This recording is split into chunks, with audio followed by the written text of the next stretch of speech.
Мен ағайын, қол соғыңыздар, айқайлаңыздар, қиқулаңыздар, шапалақ ұрыңыздар. Бүгінгі тойдың басты кейіпкері, үйленіп үй болып шаттыққа толы шаңырақ көтерген қасиетті ортаға шақырайын деп жатыр.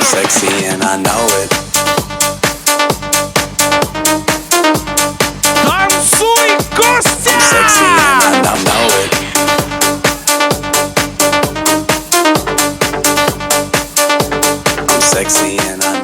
Нау, енді мен ойлайым, біз музыкада шапалақ соғуға лайық жігітсің ғой сен.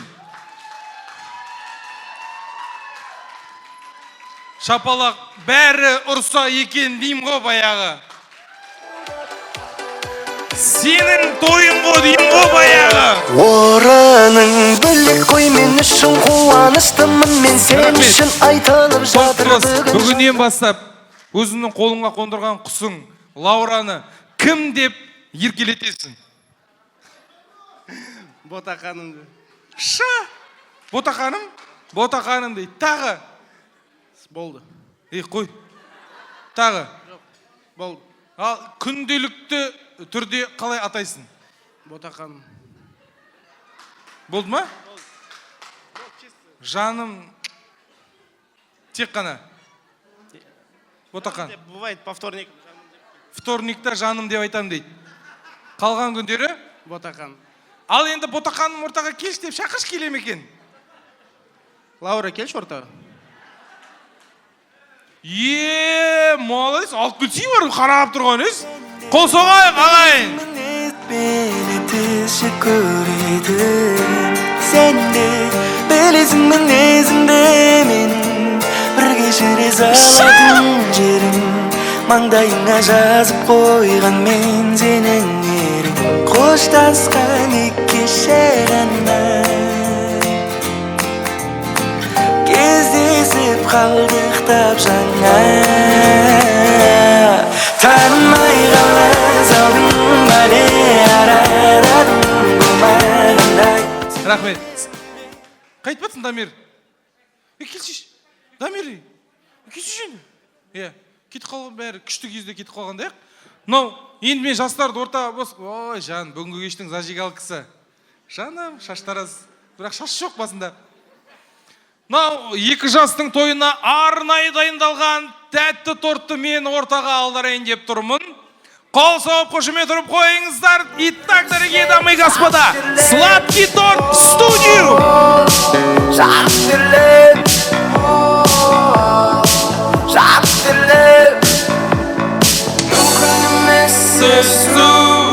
Біз сезгенді мүмкін емес түзу. Біз төзгенді ойға мүмкін емес түю. Жастар айқайшу! Оттық күйу. Қандай бақыт сені сүю.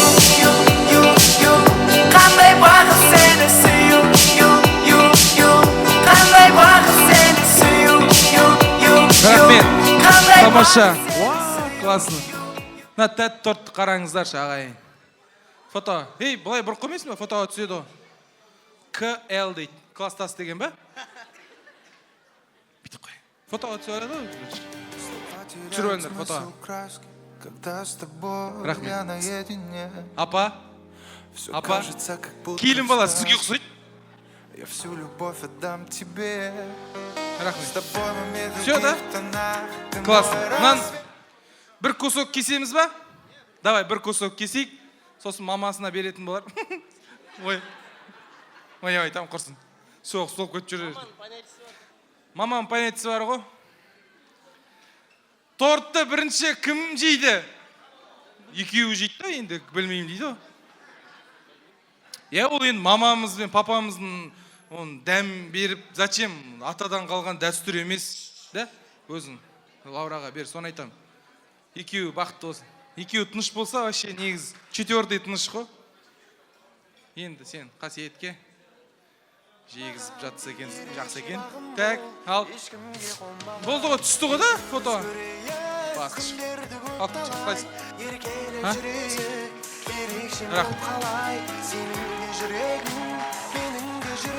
Рахмет. Рахмет. Өзі мобилограф еще. Рахмет. Күшті екен. Күшті бір шөлмек әрәм беріп қойсаң өзіме жүре береді екен. Молодец, риза болдым. Мынау енді қазір ортада жастардың торт әжесіне өздері жейік дейді. Оны әжеге беріп не істейміз дейді. Әже де тәттіге аллергия дейді ғой, оны зачем? Жатарда тәтті болмайды мамаға.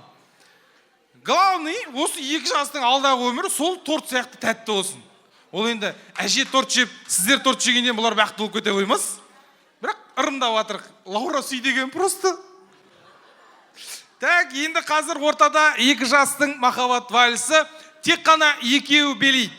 Ортаға шықпаңыздар. Кім шығады, ертең шілдеханаға шақырмаймыз сол шығып кеткен кісіні. Вообще ешкім шықпасын. Жастардың махаббат вальсі орындайтын Дамир мен Сұлтан орындайды екен. Сұлтан!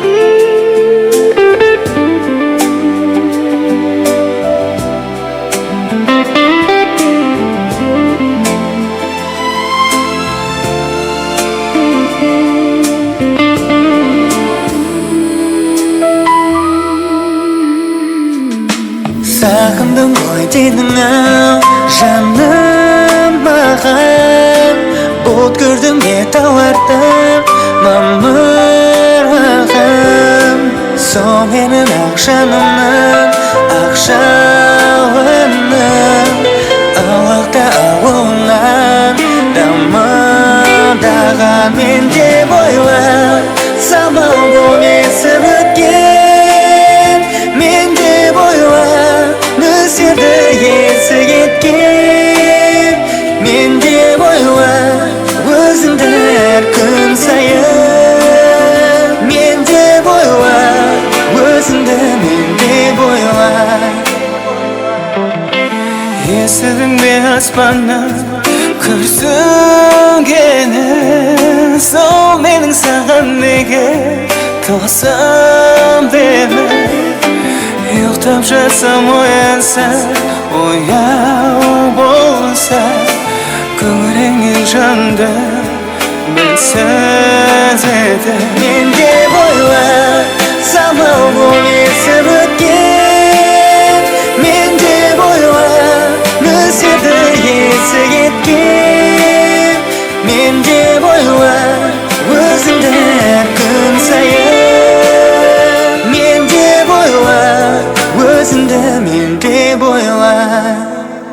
Мен деп ойла, самал боп есіп өткен, мен деп ойла. Нөсерді есі кеткен, мен деп ойла. Өзіңді әр күн сайын, мен деп ойла. Өзіңді мен деп ойла. Мен деп ойла, самал бұл есіп өткен, мен деп ойла. Нөсерді есі кеткен, мен деп ойла. Өзіңді әр күн сайын, мен деп ойла. Өзіңді мен деп ойла.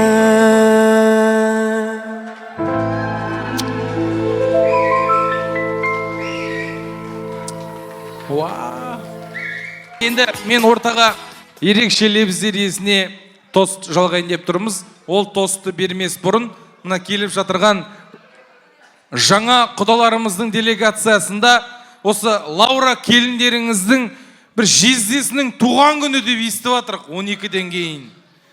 Қайсысы ол жездесі? О, қасиеттің бажасы, да бұйырса. Қасиеттің туған күніңіз құтты болсын. Сенің еще?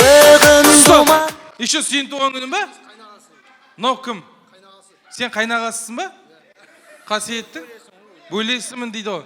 Иә, бөлесіне сосын құда бір подарка берейік. Құда мен бөлесіне. Мантаварка. Мантаварка? Қайда мантаварка?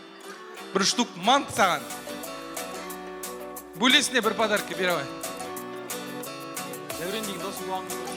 Дәурен деген досының туған күні. Дәурен қайда? Соңында жылмен айқалар, ақ тілекпенен басыңа бақыт байланар. туған күнімен. Рахмет. Қошақ Досы, да? Красавчик, Дәурен. Енді көп Оралдың жұртшылықтары бұл жігіттер тай шығарсыздар. Қол соғып қойыңдар. Досы Дәуреннің туған күні екен. Аман жүріңдер. Сосын, құдандікі деп бастап, құданы ұмытып кеттік қой. Құдаға коллектив дым бермей мәне. Достар махаббат үшін үзілген сөнген бір Коллектив! Қайта жалғансын көтерейік кәне достар мол бақыт үшін осы күнге жете алмаған жан достар үшін Коллектив сынып қалған бірдеңе беріпсіздер ғой. Ішіндегісі екен, кешіріңіздер. Еще?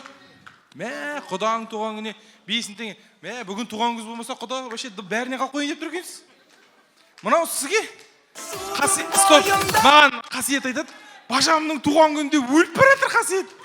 Осы сыйлықтар сізге беріп жатыр. Құда, жасыңыз құтты болсын. Бір шапалақ ұрайық құдаға. Күннің бойында сен іздедім бәрі ойымда. Құда, қойып кеттім. Так, енді мен ортаға ерекшелеріңіздер есін шақырайын деп тұрмын. Олай дейтін себебіміз мына қазақта енді жаңада айттық қой. Көл көлге қосылса теңіз, ел елге қосылса егіз деп. Алланың қалауымен осы өлетпен құдандал болып жатырған су жаңа құдаларымыз бар. Біздің елші құдаларымыз бастаған жаңа құдалардың делегациясы қош келдіңіздер.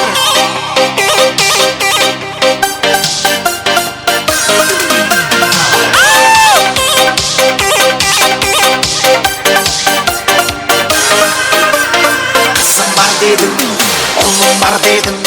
Dәл өзіңдей құдай келменің іздеп жүргенім. Бізде бар бала, сізде бар бала. Ал құдай құтты болсын статус жаңа. Ой құда, не қалайсың сұрра? Сенен жақсы құда маған табылмайды ау сірә. Ой құда, не қалайсың сұрра? Құшақтасып құда болды, құда болсаңшы да.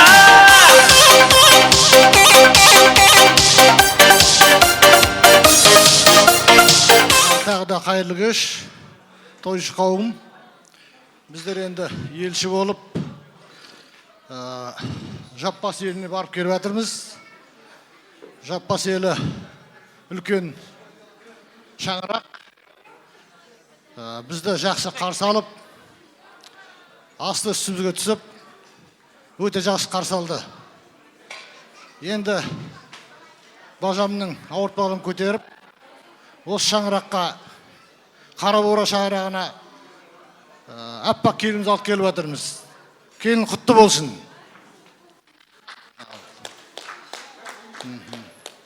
Құдалығымыз мың жылдық болсын. Енді Руслан деген құдамыз бар. Бәріңізге дұғай сәлем айтып жатыр.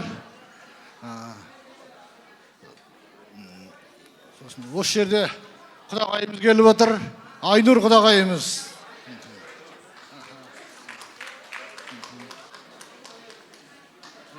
Енді бұл жерде бастап келіп отқан Бекбосын құда. Қош келіп жатсыңдар. Енді өзің таныстырып жібер. Кеш жарық, құрметті тойшы қауым. Мұнда сіздің құдағаңыздың бажасы бар. Берік соны тауысып береді бәріңіз. Ал құрметті тойшы қауым, құрметті құдалар, көп рахмет құрметтеріңізге. Мана бізді таныстырып жатқан елші құдаларға. Елші құдалар өз қызметтерін үлкен абыроймен атқарып келді деп есептейміз. Ризамыз, әдемі той өткізді. Руслан құдаларыңыз дұғай сәлем айтып жатыр. Бір таныстырып өтсем, Руслан құдаларыңыздың руы Жаппас, өз Шыңғырлау жақтың азаматы, туған жері.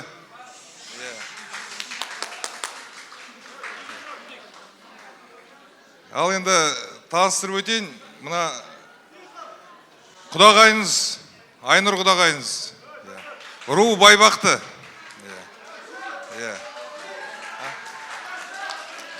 Мына Мадина құдағайыңыз, Руслан құдағыңыздың жеңгесі. Келіні, Мадина құдағайыңыз келіні Сәуле. Құдаша болады. Мана туған күнмен құттықтап жатсыздар. Руслан құдамыздың жездесі, туған апасы Жанар. Және де Руслан құдамыз үш ағайынды өз бір апасы, бір туған қарындасы бар. Мына қарындасы келіп отыр, Саиды. Так, ешкім келініздің туған сіңлісі Раушан, және де Руслан құдамыздың достары Берік, Айгүл. Және де мен есім Берік болады. Мына қасымда тұрған құдағайыңыздың туған бөлесі, мен Русланның бажасы болам. Енді сөзді ары қарай бастап берген Бекболсын құдаңызға берейік. Құрметті тойшы қауым, қалай айтамыз. Құдалар, сіздің құдаңыз былай басталады тосты. Как здорово, что мы здесь все вместе собрались. Руслан құда, тостың былай басталады. Что могу я сказать? Құдалық мың жылдық болсын, жастар бақытты болсын, өте, тем более мен кіндік папасы болам Лауырдың, мен жолдасым кіндік мамасы болады Лауырдың. Атын Лауыры мен қойдым. Найт өзімнің Лауырым деп, менің қызым болып.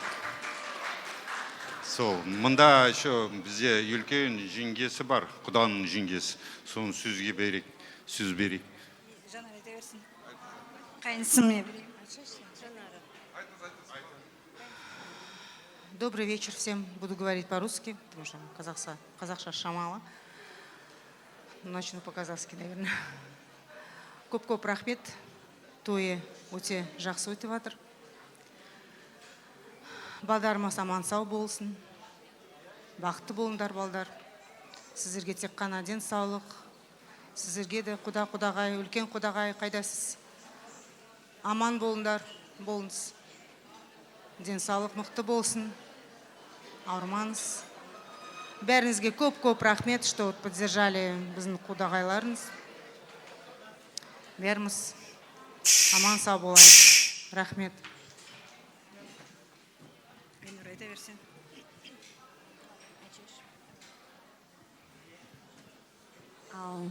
Бәріңізге кеш жарық, тойшы қауым. Біріншіден құдаларға қадамдарыңызға гүл бітсін, қолдарыңыз жеңіл болсын. Осы тойшы қауымға тілейтін тек денсаулық, жанұяңызда бақ береке болсын, дастархандарыңыз молшылыққа жайылсын. Балаларға тілейтінім тек бір-бірін сыйлап, ата-анасына, әжесіне, біздерде де ұмытпасын. Енді қобалжып тұрмын, көп сөйлей алмаймын. Құрметті тойшығам, бұл екі жастың жүрегі табысып, екі әулеттің арасы жақындап, құдағиға арналған ерекше күн. Сондықтан құдағымыз мың жылдық болсын, сыйлығымыз ғұмырлы болсын, ғұмырлық. Екі әулет арасы суымай, осылай екі жастардың бақытын көре берейік. Бүгін енді жастарға айтатыным махаббаттары баянды болсын. Бүгін көтеріп атқан шаңырақтарыңыз биік болсын, керегер кен болсын. Аран суымай, біріне тек қамқор болып, сүйінші болып жүре беріңдер әрдайым. Осылай 20-25 жыл соңы осылай ортада тұрып, мындай үлкен әулет жинап, бапаңыз сияқты, мамаңыз сияқты, үлкен мамаңыз сияқты жақсы отбасы болып, аяулы ана болып, асқартау ата, әке болып, соған Құдай соған жеткізсін. Тойшы қауым, сіздерге айтатыным рахмет. Бүгін керемет той көріп отырмыз. Әулеттеріңіз той Құдай көз тілден сақтасын. Үлкен әулетіңіз бәрі өте қалай айтатын бір-біріне қамқор болып, көтермештеп жүріп жатыр, көріп отырмыз. Өте керемет той өтіп жатыр. Сондықтан той-тойға қаласын, жастар бақытты болсын.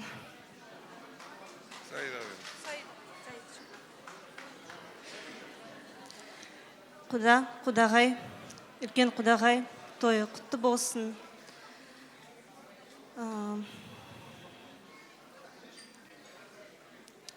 Қасиет, Лаура, еще раз вас поздравляю с созданием вашей семьи. Кассиет, я вчера тебя попросила не обижать Лауру. Сейчас, Лаура, хочу попросить тебя, придя в новую семью, проявляй должное уважение атасына, енесіне, әжесіне де. Аман болыңдар, бақытты болыңдар.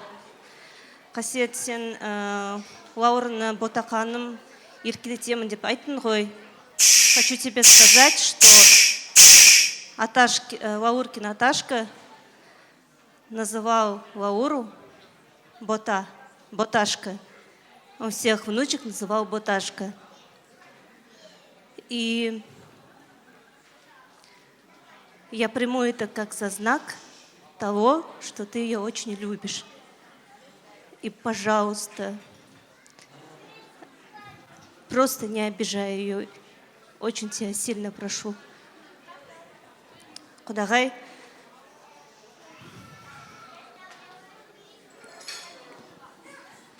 наша девочка, я просто тетя, да, но для меня она как мой ребенок. Тынышталайық, ағайын. Я, буквально, можно сказать, ее тоже растила. Она прям вот здесь. Я думаю, что мы ее всему научили. И порядок нести, и готовить, и людей уважать.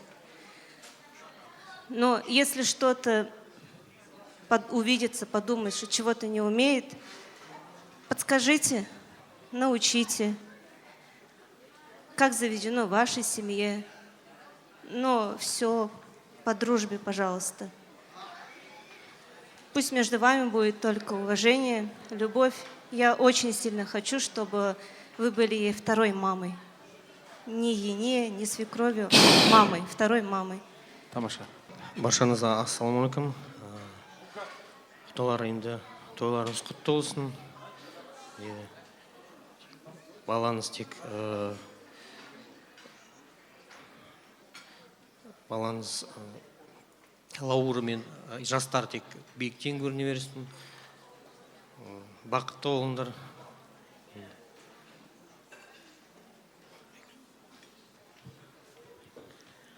Тойшы қауым, бүгінгі өтіп атқан той тек жақсылыққа болсын. Құдалар қадамдарыңыз құтты болсын, құдалығымыз мыңшылдық болсын. Үлкен кісілер ауырмасын, тек қана жақсы ақ дастарханға тойға жиналайық. Лаура, Қасиет, бүгінгі құрған шаңырақтарыңыз құтты болсын. Бүгін айтылған тілектерге қосылам, Алланың құлағына шалсын.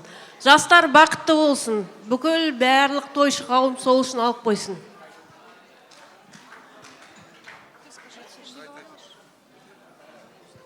Қайырлы кеш, тойшы қауым, құрметті үлкен құдағай, қуаныштарыңыз ұзағынан болсын. Бүгін керемет, әдемі той болып жатыр. Екі әулеттің бауыр басып, құдандалы болып жатсыздар. Құдалығыңыз мыңжылдық болсын, сыйластығымыз мәңгілік болсын. Жастар бақытты болсын. тек бар жақсылық тілеймін.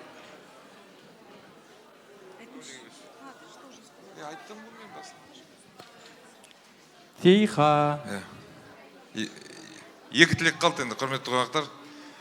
Кешеден бері жақсы тілектер айтылып жатыр. Ең бастысы екі жас бақытты болсын. Екі жас бақытты болса, бізде де бәрі жақсы болады деген ойдамыз. Ол тек осы той, тек бастамасы ұзағынан болғай. Тек мағада айтылып жатыр ғой, жалғасы берсін той. Тойға тек ұласа берсін. Жинала берейік. Ең бастысы бақытты болыңыздар. Әмин. Құрметті тойшы қауым, сәлематсыздар ма барлықтарыңызға. Мен осы алаша қара бұра әулетте құдалар болып атқан әулеттің, жаппас әулеттердің кіші келіні боламын. Құрметті құдағай, үлкен құдағай, тойларыңыз құтты болсын. Түсіріп атқан ақ келіндеріңіз құтты болсын. Той сіздікі.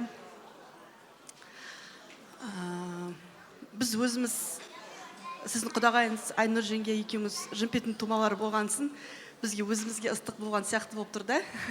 Көріп тұрмыз, елдеріңіз күшті, бәрі ұнап тұр, қонақ жайлы екен дерсіз, бәрі қазақи, өте керемет өтіп жатыр.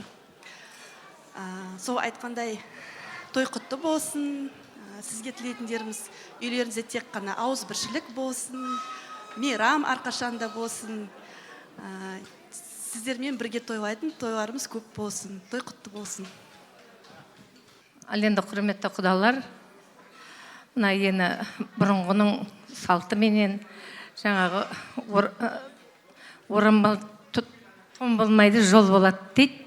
Енді сіздерге арнаған бір азғантай сыйлықтарымыз бар, соны табыс етуге ұлықсат етіңіздер. Сыйлықтарымыз бар, құдаларға дайындаған, соны табыстай қол соғып отырыңыздар, қанекей. Шағын болса да, аз болса да көптей көріңіз. Енді былай айтқанда, внимание ғой. Ең бірінші енді біздің өзіміздің Айнұр құдағайымызға 1000 алғыс, сізге осындай қыз тәрбиелеп бізге беріп жатсыз.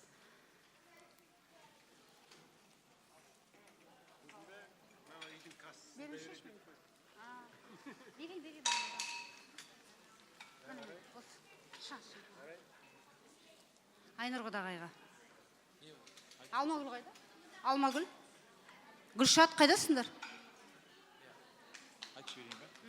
Так, құдағайымызға алтын сақина. Көре алмайтындар шапалақ соқпайды.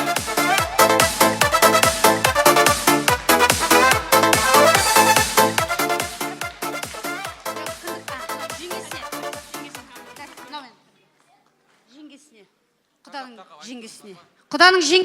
Құданың жеңгесіне. Күміс алқа. Науды кіндік мамасына. Алтын сақина. Игіліңізге болсын.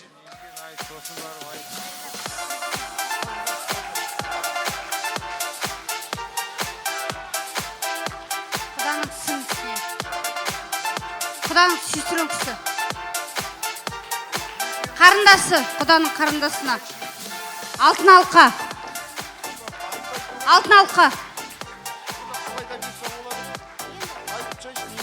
Алтын алқа.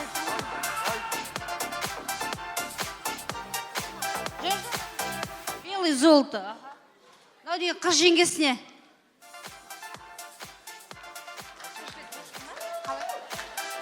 Алтын сырға. Құлағыңызға алтын сырға.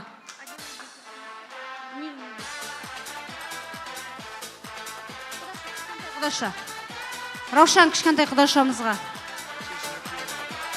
Алтын сақина. Пандора. Пандора сақинасы.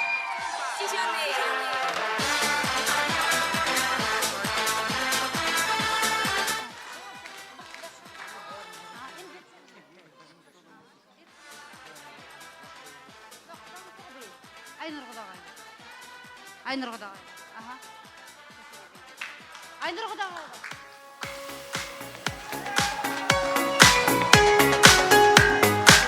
Енді бөле қарын сіңісіне гүл.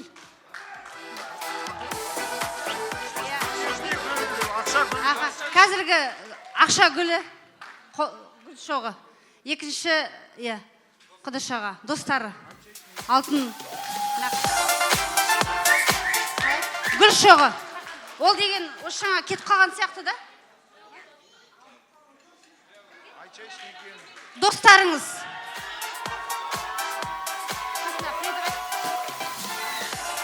Ұшыңа кетіп қалған достарыңызға бізден сәлемдеме. Гүл шоғы ғой енді.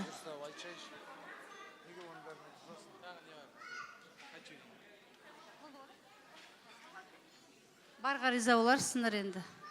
Кішкентай болса сіздерге сыйлығымыз. Еліңізге сәлем айтып барасыңдар бізден. Аз да болса көптей, бір прицеп шөптей көрерсіздер. Алған бергенде тұрған ештеңе жоқ. Енді ағайынның белгісі барыс келіс, құдалықтың белгісі алыс беріс деп жатамыз. Екі ортаға салынған алтын көпірдің арасындағы барыс келістеріңіз бен алыс берістеріңіз ажырамайтын мәңгілік құда-құдағай болыңыздар. Бір шабула құрмайсыздар ма? Ал жайғасайық, той құтты болсын, той төрінен табылайық. Мен енді ағайын ортаға сіздердің көңілдеріңізді көтеріп, жақсылап тұрып билетсін деп, той төріне бүгінгі кешке арнайы шақыртумен келіп жатырған Орал қаласының жарық жұлдыздары, артық таныстыруды қажет етпейтін Ушу тобының жігіттері алдарыңызда. Салқымыздан бағалып, салтымыздан нәр алып, атағымыз таралып, дарындармен далалып. Рахмет ағайындар. Ал енді назар салса бәрі бізге айтылады жырменен әнімізде. Ағайындар дәл бүгін тойға келіп жадырап кіріп қапты сәніңізде. Қазақтың дәстүрімен амандастық. Ассалаумағалейкум бәріңізге. Ал құрметті де қадірлі ағайындар, баршаңызды екі жастың қуанышы той төрінен көргенізде қуаныштымыз. Арнайлап Костядай бауырымыз бар, және де осы жерде Костяның достары бар. Достар, айқай-шу бар ма? Ай, тамаша, дос болса сіздердей болсын. Арнайлап келгеннен кейін қазағымыздың қос шекті домбырасын ала келген айтыскер ақын ұлдарыңыз бір арнаумен бастасын, содан соң әсем әндермен жалғайтын боламыз. Ал сіздер шапалақпен шабыт беріп отырыңыздар ағайындар. Кеттік, шап!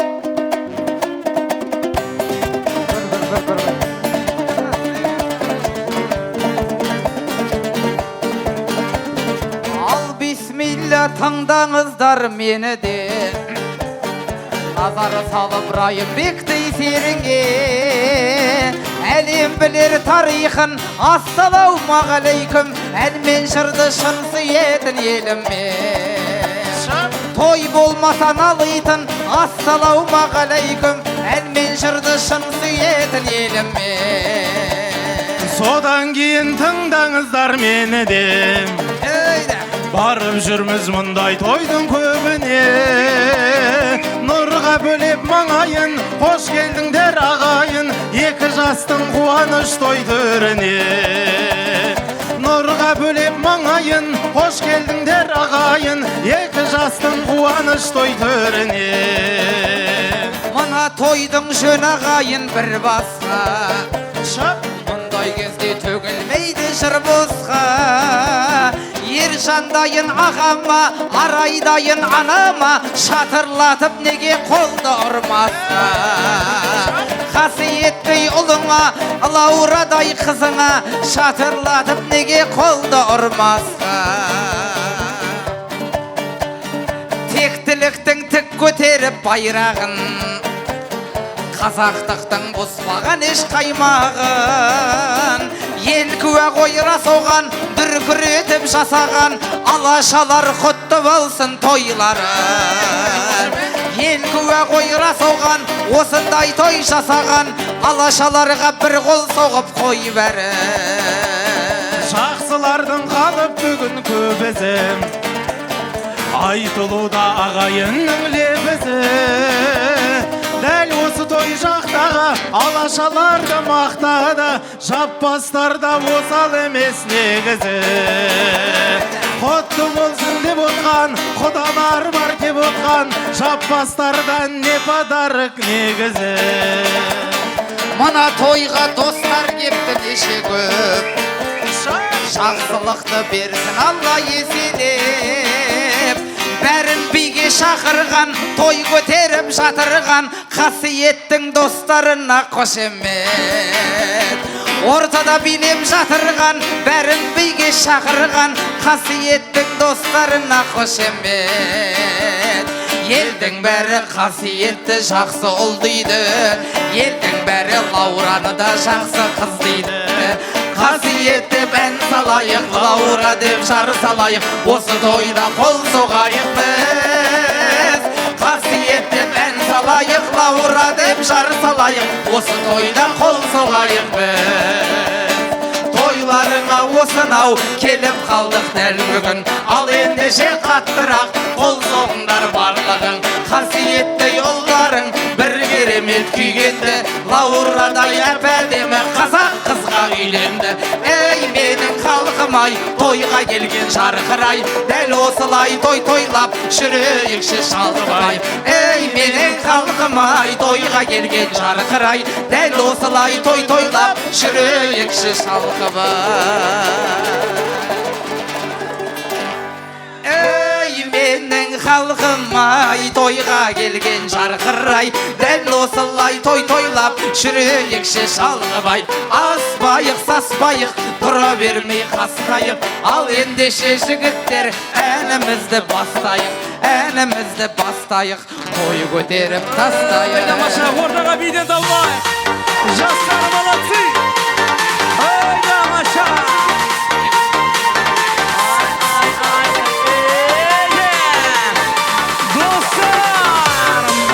Есть красивая одна девушка на земле. Она милая, симпатичная по себе. Я весь мир отдам за нее. Только это все не мое. Я весь мир отдам за нее. Только это все не мое. Самотенмен тербеледі сенің қара шаштарың. Ойлайсың ба сен де мені, құпияңды ашпадың. Өмір бойы өзіңменен бір болуды қалаушы едім. Маған ғашық көзіңменен басқа жанға қараушы едім. Махаббатпен ойнама сен, жас жүректі қинама сен. Сүйемін деп алдама сен, егер мені сүймесең. Махаббатпен ойнама сен, жас жүректі қинама сен. Сүйемін деп алдама сен, егер мені сүймесең. Ай, тамаша! Твист, твист, твист, твист! Тоқтатпаймыз көшені.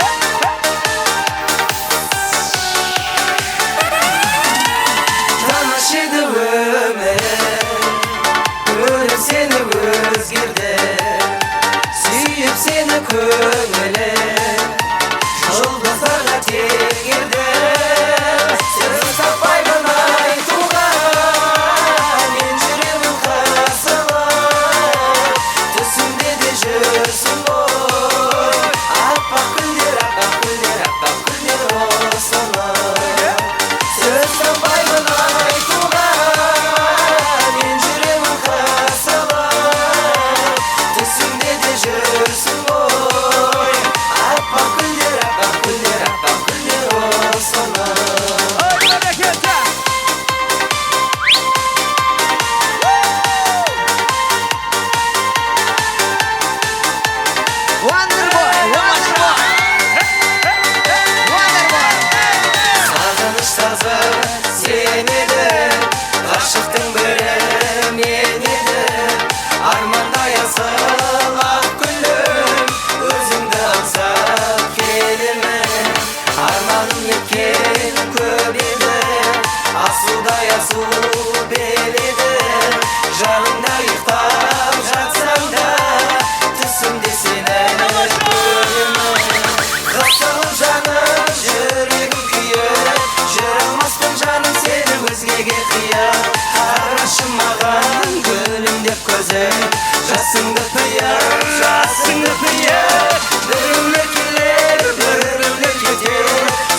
Бәрекелді тамаша, тоқтатпаймыз башар.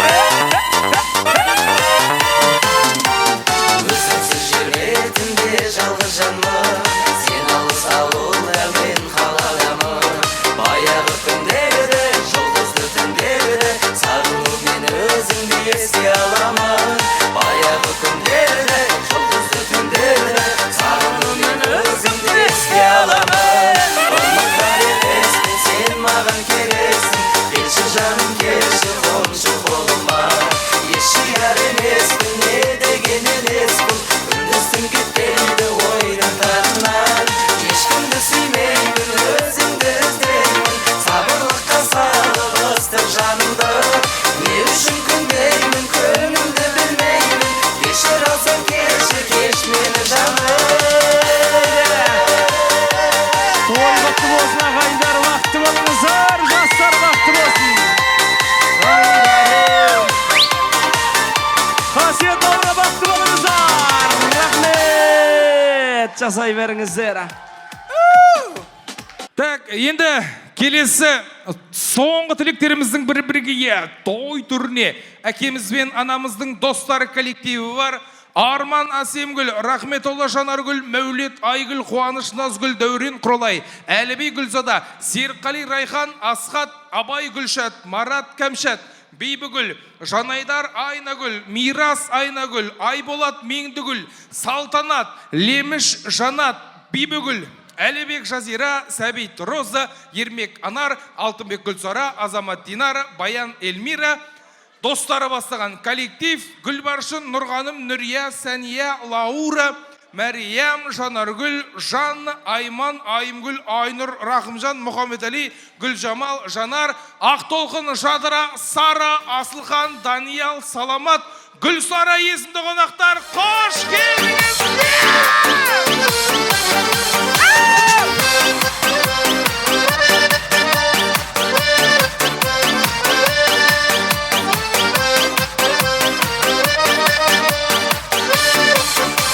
Басындағы бағыңды бағалады, сенде ғашық көзіңмен қара-қара. Бір-бірін сүйіп қосылған кім бар дейсің, бір болып кетеміз ғой бара-бара.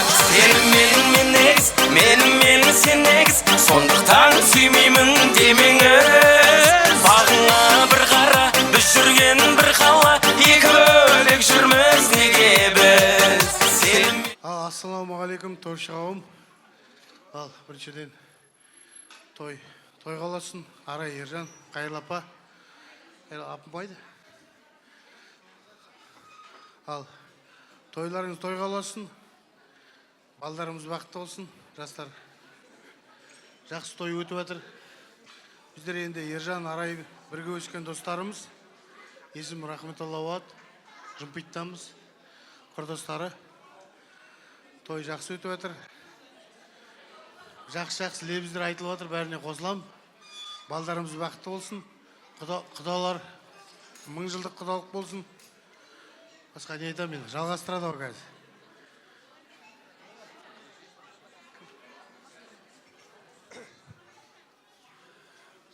Ассалаумағалейкум, қадірменді қонақтар. Бәріңізге де ризамын осы бүгін біздің достарымыздың тойын көтермелеуге келіп атқандарыңызға. Енді біріншіден Қайырлы апама рахмет. Осылай Бауыржан ағамыз екеуі осындай балдар алып келгеніне, Ержандай бізге дос алып келгеніне енді көптен көп ризамыз. Осындай Ержан жаста енді біздер, мен өзім Аралтөбенікімін. Енді сол ауылда апа жездесі бар, сол келеді, солмен таныстық, осылай жүрдік бірге. Әр кезде де жақсы бір-бірімізге дос болдық дейміз. Әлі күнге шейін де араласып жатырық. Қайырлы апамызға енді айтатынымыз осы. Жастайымызда сол үйді біз тапалап жүрдік, шыны керек болса енді. Мына Октябрьский 95-те бәріміз сол үйде әйтеуір шыбын қысап жүреміз. Біздің сборный пункт. бәріміз сол үйден барып сұраймыз, кім қайда, не қайда, бәрін білет. Әйтеуір, ризамыз, еш қабақ түймей, осы баламның достары деп, сол үйде бәріміз жүрдік. Әлі күнге дейін ризамыз. Енді, Ержан, Арай, сендерге мына қуаныштарыңмен балдар бүгін екеу болып жатыр. Құттықандай кезіндегі қасиет, осылай 28-де деп атсыңдар. Сенен үлкен болмаса құттай емес екен қазір қасиетіміз. Молодец. Екеу болып жатыр. Осылай көбейе беріңдер. Өзің сияқты жылдам сініп кетсін. Сендердің жанұяларыңа келінің. Біз енді тілектеспіз. Осы отырған бәрі де біздің жаңа құрдастарымыз. Сендерге енді осы тойды бірге көтермей келдік. Бақыт тілеймін бұл балдарға. Амандық, үлгілі семья болсын.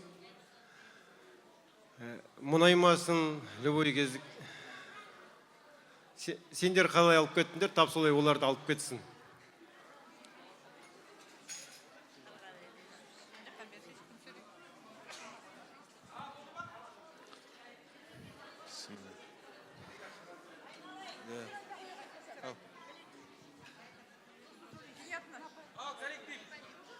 Арғай беріңіз.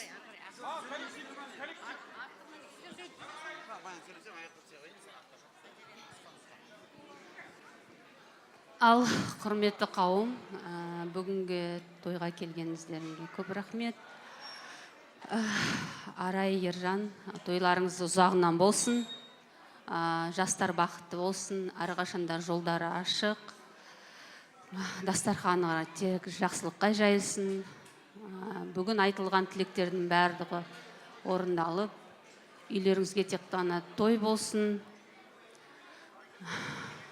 Бұл жастардың енді міндет атқардыңыздар, жастардың алдыңызда енді ақылшы болып, үлкендердің ойын жеткізіп отыра беріңіздер.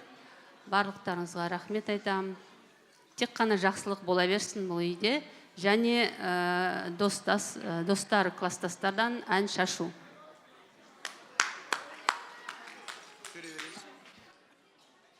Ассалаумағалейкум, тойшыл қауым. Бүгінгі мына қарабура алашалардың бүгінгі үлкен қуанышы. Баршаңызда қош келіп жатсыздар. Енді азымас сөйлейміз, 2 минут, асып кетсе 3 минут, құттай сабырлық, тыңдасақ жақсы болар еді. Мана айтқандай үлкендердің, кішілердің тыңдалмай қалған сөз жетінбейді.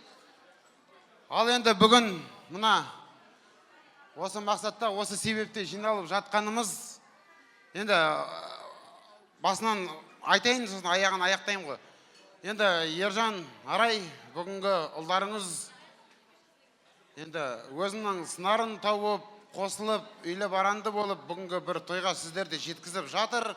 Сіздердің өздеріңіздің енді алғашқы тойларыңыз деп айтам, енді балдарыңыздың кішкене қобалжу болар, бірақ бәрі керемет өтті, өтіп жатыр, өтеді де. Енді осы әулетте құттықтап келіп жатқан барша жамағат сіздердің қадамдарыңызға гүл бетсін, алтын уақыттарыңызды бөліп, сол келіп жатқандарыңызға Алла сіздерге разы болсын. Мына жерде енді мана танысып жатырық, сөйлесіп жатырық, асабадан бастап, мына жерде беташар айтқан Райымбек бауырымыздан бастап, Қаратөбенің жігіт екенін, енді мына жерде өлең айтқан деп, енді бәрін бірдей бір неге сыйдыруға болады, бірақ енді уақыт кішкене тамшы болып тұрғаннан қысқа нұсқа сөйлегенді жөн көріп жатырық. Алла енді мына өнерпаз жандарға баршасына енді өнерлеріңіз үстем болсын. Бұл әулетті қошеметтеп мана айтқандай келіп жатқан барша тойшыл қауымға рахмет. Енді қасиет Лаура, сіздерге не тілейміз? Алла сіздерге ұзақ ғұмыр берсін. Енді қалай айтамыз? Өмірдің бүгінгі сіз біз деп, сен мен де бір-біріңізді тауып жатсыздар. Ары қарай ұзағынан болсын, күйеу 100 жылдық, құда 1000 жылдық деп жатыр. сол бәріне сай болып, сол екі жақтың ата-анасына бірдей қызмет жасап, келіні келіндей, күйеу баласындай болып жүре беріңіздер. Бастарыңыздан тек баға арылмасын, аман болыңыздар. Сен енді мана айтып атқаным басында Ержан Арай деп, енді былай айтайын да, что халыққа түсінікті болсын деп. Енді Ержан Арай дейміз, бірақ енді Арай менің өзімнің жолдасымның құрдасы, 79-дардың сүйіктісі, алғашқы деп айтайын. Енді осылай көтермелеп той жасап басқасына үлгі болып жатқан жанның бірі деп айтуға болатын шығар деп ойлаймын, болады деп ойлаймын. Өйткені енді өзімді таныстыратын болсам, есімім Алтынбек, туған жерім Чапай, Алғабас. Ал енді жамағат тыңдаңыздар, әулеттен айтып жатайын бір әңгіме. Ешкімде сөкпеңіздер, қысқа нұсқа, мен асаба емеспін бұл жерлерде. Өйткені беріштердің тойларына нағашы болып келгенмін мен өзімде, сондықтан таныстырып жіберейін.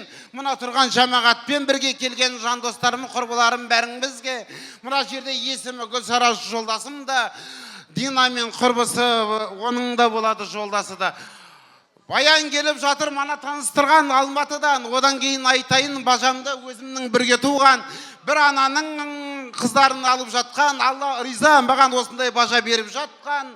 Мана Атыраудан келген кіндік анасы деп жатқан, мана Гүлшатыда қошеметтеп отырыңыздар араңызда.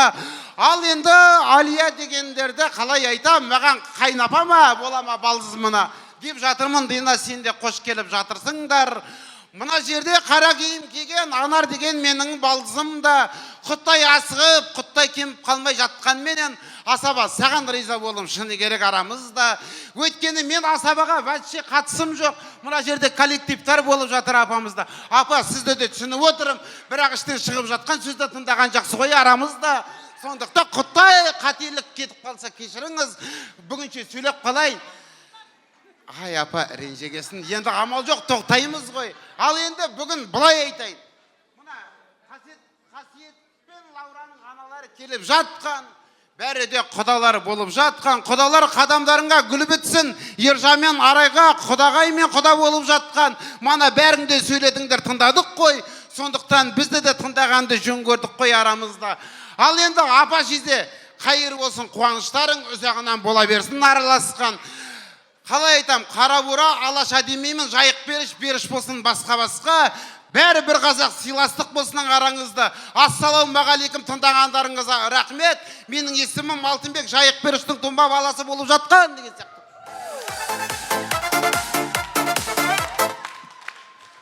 Құрметті қадірлі қонақтар, мынау бүгінгі кең сарайда болып жатырған, мына біз келіп отырған Арай маратонының әріптестеріміз, медицина саласында жасаймыз. Ең бірінші тілегімді мына әріптестерім атынан, мына өмірде бір адамға қарыздармыз. Мына әдемі сарайда жарқырап, осылай әдемі дастархан жайып отырған бір кісі бар. Соған арнағым келеді. Қымбатты қайырлы апа, мынау бүгінгі қуаныш сіздікі дер едім. Бүгінгі тілек сізге арналады. Себебі осы жерде Ержанға айтарым, бақыттысың. Бақыт деген мынау Алланың берген сыйы. Алдыңда қарайып анаң отырса, содан асқан бақыт жоқ. Сондықтан ең бірінші тілегімді осы қайырлы апа сізге арнағым келеді. Еш уақытта қабағыңызды кірпігіңізді мұң шалмасын дегім келеді. Сіз бақыттысыз, әрдайым күн көзіндей жарқырап, жұлдыздардай жарқырап жүре беріңіз. Мәуелі бәйтерек болып осылай отыра беріңіз. Ержанға айтарым, бақыттысың. Бақыт деген баға жетпес байлық. Міне анаң, көбіне алыс сапарда жүресің. Алдыңнан келіп, айналайын құлнымау деп, маңдайынан иіскеп күтіп отыратын анаң бар. Бақыт деген Алланың баға жетпес сыйы, осы анаң бар. Бақыттысың дер едім. Мынау бүгінгі тойға жиналып отырған, қазағын құдайындай сыйлаған, мына келіп отырған жаңа құдаларға арнағым келеді.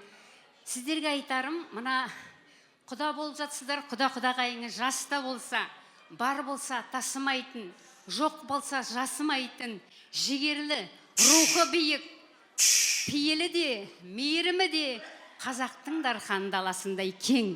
Сондықтан да уайымдамаңыздар. келген кісі тәрбиелі, өнегелі отбасы дер едім. Сондықтан ең бірінші бүгінгі Ержан Арай, мынау ең үлкен қуаныштарыңыз ұзағынан болсын дегім келеді. Ана үшін баладан артық ештеңе жоқ. Бақыт деген осы, ең бастысы осы, көзіңнің ағы мен қарашындай бақытты болсын дегім келеді.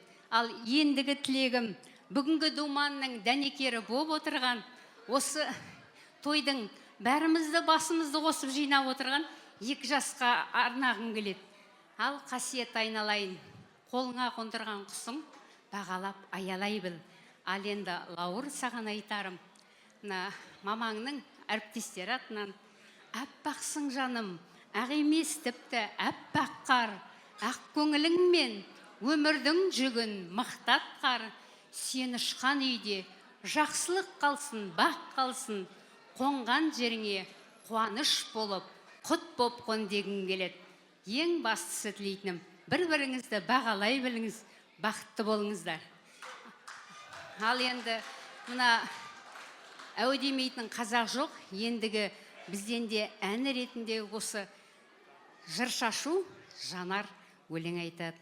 Қабыл алыңыз.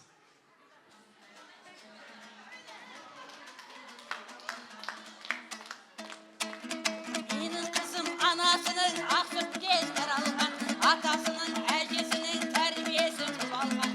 Бүгін міне еркетайым орындалып барарман, ата-анаңа бара жасын ұзап ата-анаңнан. Менің қызым анасының ақ сүтінен нәр алған, атасы мен әжесінің тәрбиесін көп алған. Бүгін міне еркетайым орындалып барарман, ата-анаңа бара жасың ұзап ата-анаңнан. Бақыт құсы келіп қонсын, берік болсын босағаң, Құдай қосқан қасиетпен қосағымен қосағар, жанасыл ел жан-жарыңмен жанашыр бол жарқыным, өміріңді көркеметер, еркелетер осадан. Айналайын Лаура жаным, әппақ сенен әппақар, әппақ адал ниетіңмен босағаңды аттап бар. Сен өскен жел берекелі, бақыт мекен, құт мекен, бақытты қыл барған жерде береке боп бақ боп барым. Ержандайын атаңы жыл, байсалда адам, мәрт адам, арайдайын енеңі жүр, 10 саусақтан балтамған. Осы екеуін әкеңде көр, анаңдай көр, алтыным, осы әулеттің келін ай деп мақтап жүрсін барқалап. Саған арнап ақ жүрекпен ақ батамды ән қылып, анаңда жүр баласына бақыт тілеп мәңгілік. Әппақ қызым орыныңа, әппақ келін келеді, тағдыр сені жылатпасын, бұл табиғи заңдылық. Жақсылыққа толып алсын жаң өмірім елігім, алақанды аяласын сенімді ол серігім. Қазақ елі айдынынан ұшырады аққуын, Құдай қосқан ағайындар құтты болсын келінің. Қазақ елі айдынынан ұшырады аққуын, Құдай қосқан ағайындар құтты болсын келінің. Менің қызым анасының ақ сүтінен нәр алған, атасы мен әжесінің тәрбиесі көп алған. Бүгін міне еркетайым орындалып барарман, ата-анаңа бара жасың ұзап ата-анаңнан. Бақыт құсы келіп қонсын, берік болсын босағаң, Құдай қосқан қасиетпен қосағымен қосағар, жанасыл ел жан-жарыңмен жанашыр бол жарқыным, өміріңді көркеметер, еркелетер осы адам. Жанасыл ел жан-жарыңмен жанашыр бол жарқыным, өміріңді көркеметер, еркелетер осы адам. Рахмет. Рахмет, рахмет. Но сіздерге ертеңге пациент бұйырса. 5 бала жүр, соларды алып кетесіздер. Так, мына жақтан бір қонақтарымыз айтып жіберсін, сәл тынышталайық. Ал құрметті тойшы қауым, бүгін Ержан мен Арайдың қуанышына барлығымызға қош келдік. Жастар бақытты болыңыздар. Қасиет. Құдағайлар. Ұмытып қалдым ғой. Жолдарыңызға гүл бітсін, мыңжылдық қадамдарыңа гүл бітсін, мыңжылдық құда болайық. Мынау деген сіздерге жанұялық достарының атымыздан үйге барғанда дәм, үйде қалған құдаға. Сіздер біздерім демалып атсыздар, көз бақыр үйде қалды оға. Қош келдіңіздер, той қаласын. Апа, қуанышыңызбен. Рахмет, ал ағайын, той иелерінің қорытынды тілегінен бір тілек алдын. Кешіміздің қонақтардың ақ тілегінің қатарынан кешті тәмамдайтын қасиеттің жанында тұрса тұрып отырса отырған құда бала мен құдаша бастаған қасиеттің достары қош келдіңіздер! Жүрейік біз бірге қағып қос қанат, сенің жауың маған дұшпан қас болар. Мына біздің достығымыз секілді, баламызда бір-бірімен дос болар. Менің досым, мен әрке жақтаған, менің досым, мен өзіңе мақтанам. Достығымның биік қылған тұғырын, менің досым барлығынан жақсанам. Ал енді ең бірінші барлық келген тойшы қауым, барлық көршілер, қонақтар, ата-ана, көршілер келгендеріңізге үлкен рахмет. Бүгін жаңа Қасиет пен Лаурының керемет тойы болып өтіп жатыр.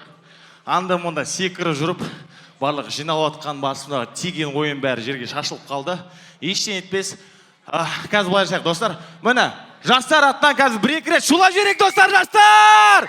Міне, нағыз бүгін тойды көтерген біз жастар болдық. Қалғандары бізге қосылып, олар да көтерді. Бүгінгі тойлардың өте керемет өтіп жатыр деп ойлаймын. Негізі, ең бірінші әрине біздің Ержан аға мен Арай апа қайда?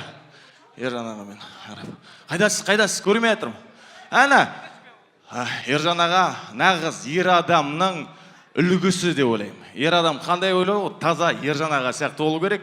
Нағыз тұлға, және де Арай апа нағыз әйел адамның үлгісі, нағыз тұлға. Және де нағыз ер адамнан ер туылады демекші, Қасиетте нағыз ер жігіт.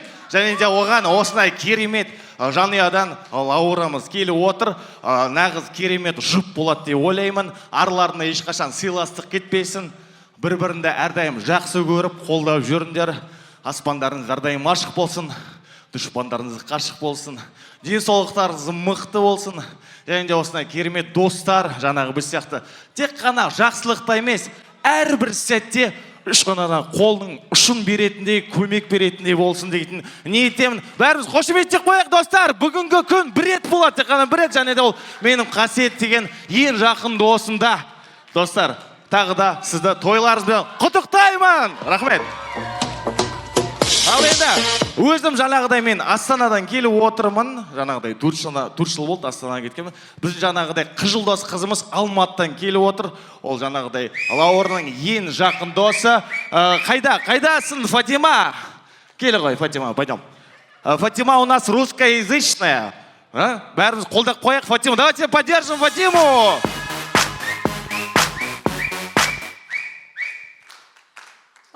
На самом деле я сегодня не готовилась говорить тост, но в любом случае я хочу поздравить вас. Наконец-то наступило это радостное событие. Я безумно счастлива видеть сейчас вот эту улыбку на ваших лицах. Я желаю, чтобы вы пронесли эту улыбку через всю свою жизнь, чтобы поддерживали друг друга вот так же, как вы сейчас рядом стоите, обнимаете друг друга. Желаю, чтобы всю жизнь вы прошли именно так.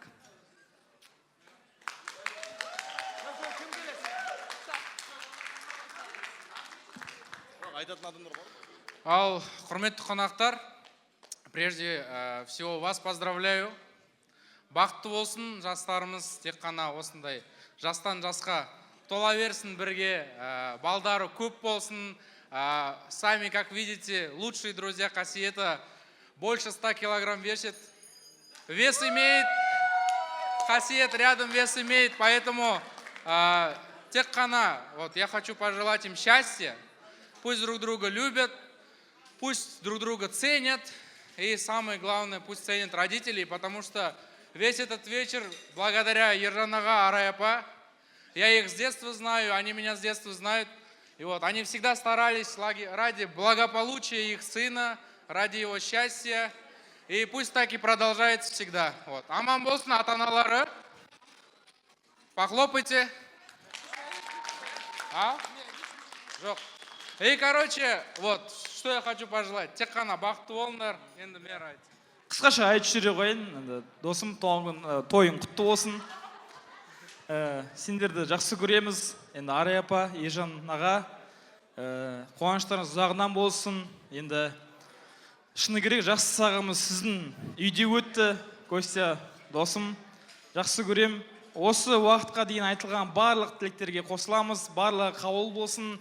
Шын жүректен қуаныштымыз. Бақытты болыңдар. Дендерің сау болсын. Барлық жақсы тілектерге қосылам. Құтты болсын бәрі де. Брат, красавчик, бақытты болыңдар.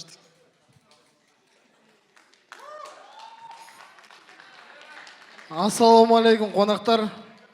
Енді мен просто келіп отқан жоқпын. Енді былай қарап тұрғанда қасиетті мен негізі қызыл кітапқа енгізіп қойғым келген еді. Но қызы бар екен, өзімде де білген жоқпын. Енді бақытты болыңдар. Самый главное, ұрыспаңдар, қырылмаңдар. Бәрі жақсы болсын, тек қана.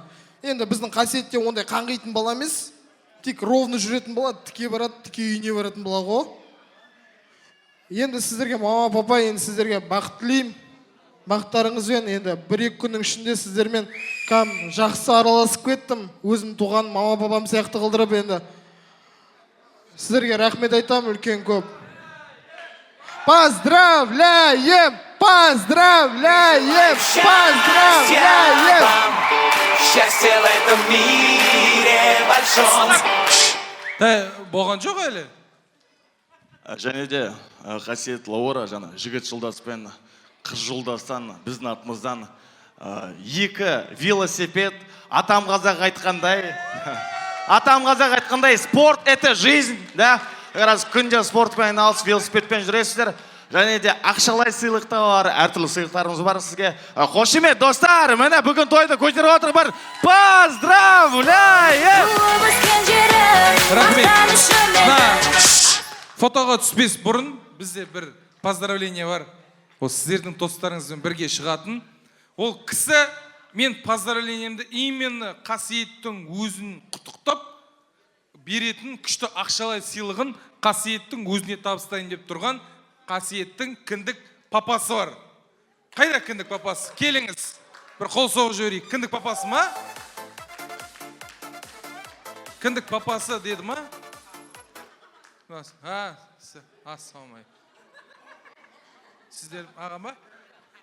Ағам өзім лично берем дейді да, шашуымды өзім айтам дейді. Жаным, қалайса? Айтыңыз. Сен айтшы. Мен не деп айтайын? Айта бер.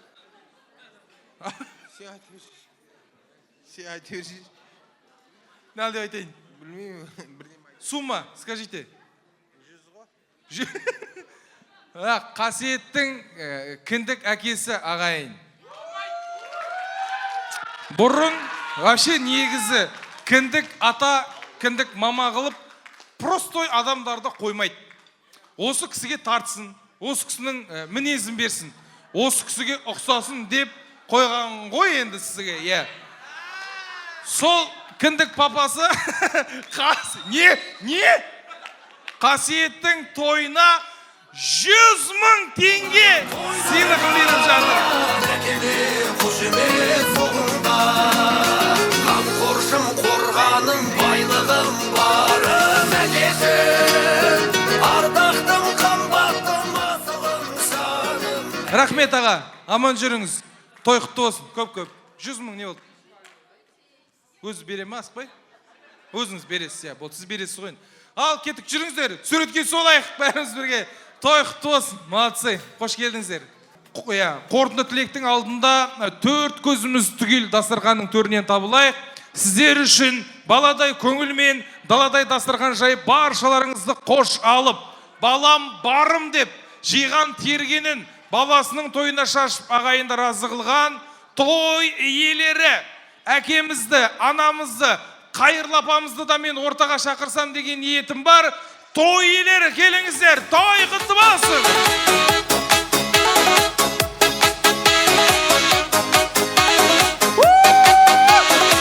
Арай апа! Бердің маған қайырымды қолыңды, содан бері әрбір күнім көңілді. Сен барда сен барда. Басымдағы бағалаймын бақытты, уайымсыз өткіземін уақытты. Сен барда, сен барда. Келсеңіздерші. Қасымда жүр жастығымның жаңа таңы атқанда. Қасымда жүр көптеген. Рахмет. Я поздравляю вас, Ага, то есть Хасиет, и Татаева Лаура.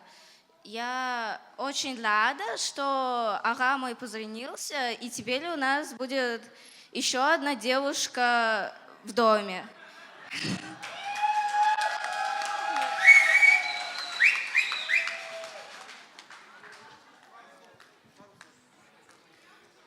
Поздравляю своего любимого старшего брата с днем свадьбы и нашу новую невесту, то, что она приходит в наш дом. Я рада, что у нас будет новый член семьи.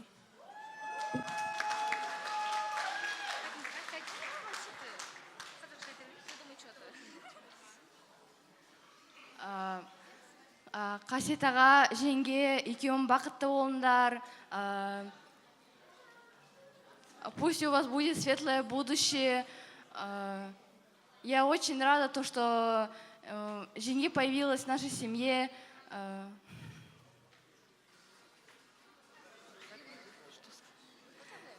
Поздравляю вас с днем свадьбы. Қасиет аға, жеңге, днем свадьбы құтты болсын. Днем свадьбы.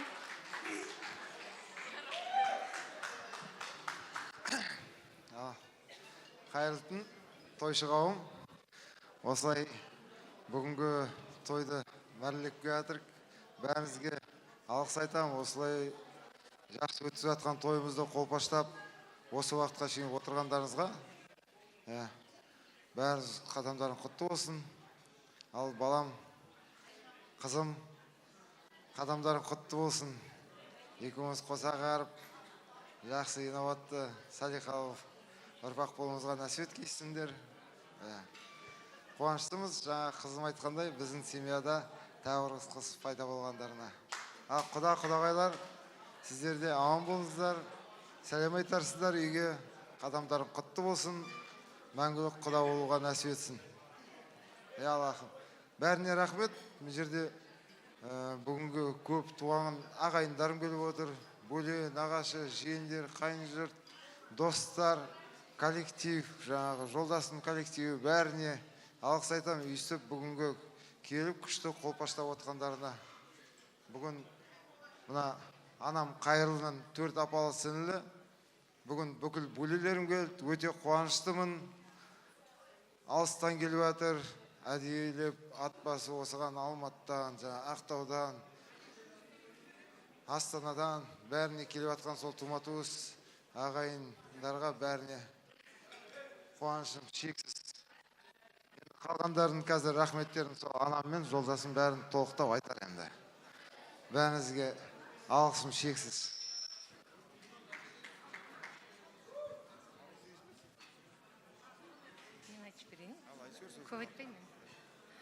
Ал енді құрметті қонақтар, қайырлы кеш. Енді тойды жақсы өтті деп ойлаймын.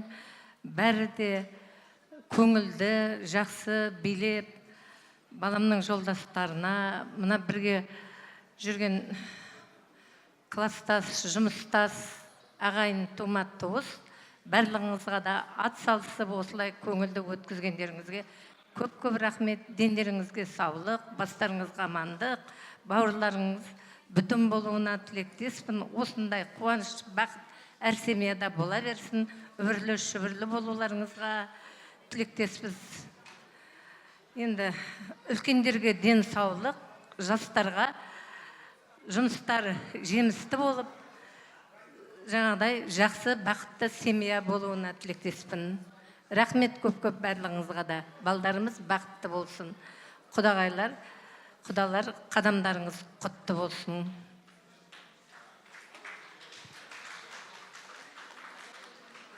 құрметті тойшы қауым, баршаңызға мың алғыс. Осылай уақыттарыңызды бөліп, біздің қуанышымызды бөлісіп жатқандарыңызға. Енді құдалымыз мың жылдық болсын. Енді қызыңыз біздің үйге бақытты келсін. Өзің таңдаған жолдасымен осы өмірді тату-тәтті бірге өткізсін. Енді Қасиет, сені де құттықтаймын. Енді бүгін өз жұртың бар, нағашы жұртың бар. Енді бүгін сенің үшінші жұртың, қайын жұртың болып жатыр. Әр уақытта да сыйлап, алған әжеңнен алған тәрбиеңді көрсетіп жүр. Өзің таңдаған жаныңды сыйлап, құрметтеп жүр. Енді баршаңызға рахмет.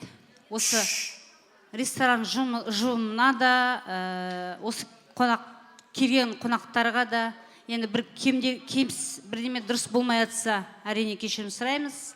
Может, біреуіне басқа дұрыс орын бермей қалса, тосттан қалып қойып жатсаңыздар, қазірден бастап кешірім сұрап қояйық. Ренжімеңдер. Енді той болғасын ондай заттар болады деп ойлаймын. Баршаңызға рахмет. Қазақтың тойы бітпесін. Балдарымыз әр жанұяда балдары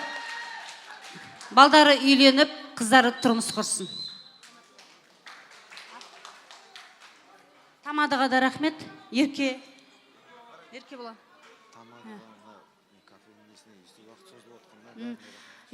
Осы ресторанның ұжымына рахмет. Кішкене уақытымыз шектеулі болғанмен өтіп жатыр. Кішкене сіздің уақытыңызды алып жатырық. Бір кішкентай сыйлығымыз бар. Құдағаламызға костюм, құдашаға жұмысқа ұстайтын сумка. Біздің құдашамыз аэропортта жұмыс істейді. Фатима, ты в аэропорту работаешь? А? Фатима ғой? В аэропорту да работаешь? Ол ағыл деген, я деген бе? Типа того, грузчикпін дейді ғой бе? Типа того деген, ағыл деген ол? Авиация? Ну, это как понять? Авиакомпания. О, іште отырам дейді ғой, офистамын дейді ғой. Иә. Құда бола келшеш, жаным, саған костюм беріп жатыр. Астанада жүреді, деловой жігіт деп сені айтып жатыр. Бұйырса сенің тойында жоғайық. Үйленіп кет. Қайда костюмы? Үстіндегі костюм ба? Ой, бәк сен алған жынды костюм деймін, осы костюм ба? Күшті екен мына костюм. Молодец.